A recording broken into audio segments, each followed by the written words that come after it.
All right, I'm going to be a bit honest for a second. I don't really understand why democracy is such a great system.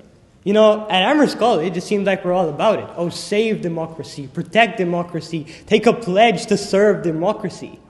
But why? Sorry, President Elliott or anyone else here who really loves democracy. But if you think about it, it's a pretty weak system.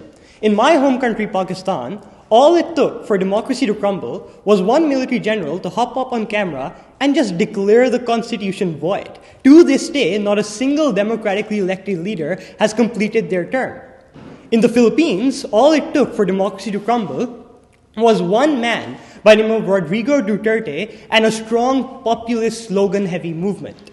In the United States, it seems that all it took for democracy to crumble was one man and a bunch of red caps, and the bastion of democracy was brought to its heels. So the question that I then ask is rather simple. Is a system that is so fickle, so fragile, that one rhetorically sound populist leader can just go and bring it to its heels really worth protecting? Is democracy, given its clear ability and inclinations to empower the worst amongst us, worth protecting? Now, if you think that there's some naivety to my words, oh, Kamil, come on, it's so much more complex than that, what are you talking about? Then I agree with you. But I also think it's important to understand why. See, for me, the answer to this question actually became clear 2 years ago. I had the opportunity to speak at an international speech event. And leading up to this, we were giving some very simple advice. Look, you can debate all you want, you can analyze all you want, but these speeches are kind of being live streamed and are going to be attached to your record forever. There's no need to make jokes that might incriminate you, like about military influence in Pakistan or authoritarianism within politics. We don't want a black jeep pulling up outside and just whisking you away.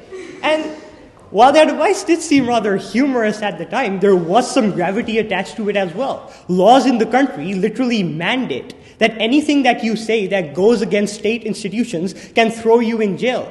Any speeches that we did make that even hinted towards criticism of the military have been removed from the internet. You cannot find them right now, even if you wanted to.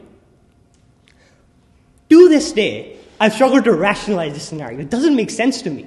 The Pakistani military is worth $2 billion US. It is one of the strongest militaries in the world. Like a lot of authoritative regimes, they don't care about voter turnout. They don't care about protests. Statistics can be manipulated and protests can be squashed. Yet for some absurd reason, the one thing that they were scared about the most was a bunch of 18-year-olds going up on camera and making a bunch of jokes in their speeches. For me, that scenario was enough to answer the question that I asked yet again. Why is democracy worth protecting? You see, democracy may empower the absolute worst, horrendous people amongst us, but it certainly empowers those who wish to protect the system much, much more. Dare I say, democracy is worth protecting because it lends power to something as small, as meaningless, as inconsequential as a joke.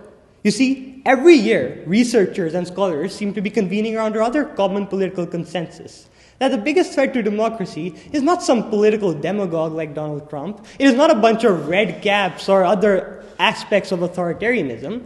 That the biggest threat to democracy, rather, is political apathy.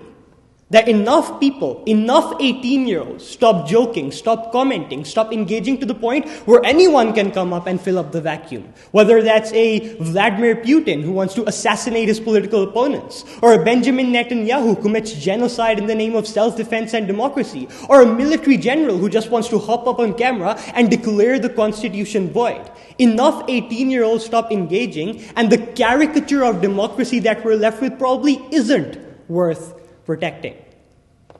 So why then do I stand here? After all, this speech too is being recorded as I speak. This speech too will probably be attached to my record forever. The reason why I stand here is because just 2 weeks ago, something unprecedented happened in Pakistan, where millions of people, tired of the censorship, tired of the crackdowns, tired of the crackdowns on as meaningless things as joke, turned out and voted so strongly against the military establishment that it became impossible to rig the vote. That is what the power of a thinking, walking voter base is. So here's perhaps a little bit of a counterintuitive political proclamation. As we all head to the voting stations, many of us for the first time in our lives, Do not start your political journey with the vote. I repeat, do not start your political journey with the vote. Start perhaps instead with a joke, a comment at the dinner table, a thought amongst friends, because words cascade, fuse together, and before you know it, you have a movement that cannot be rivaled and a bunch of military generals who are scared for their lives.